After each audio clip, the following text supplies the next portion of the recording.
I think one point that is really important is that it's not a cancer like the other cancers, and that needs to be recognised, that there is a special type of care that just doesn't come under the general cancer umbrella.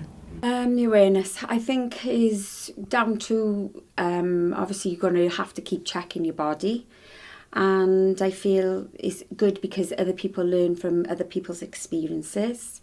I feel that there should be more advertisement on television, because they put adverts on for everything else cosmetic, but there's not enough awareness for, especially even for young generation, to be checking their body for growths. But they don't tell young girls to test themselves, test their breasts or whatever for any lumps or any signs of cancer.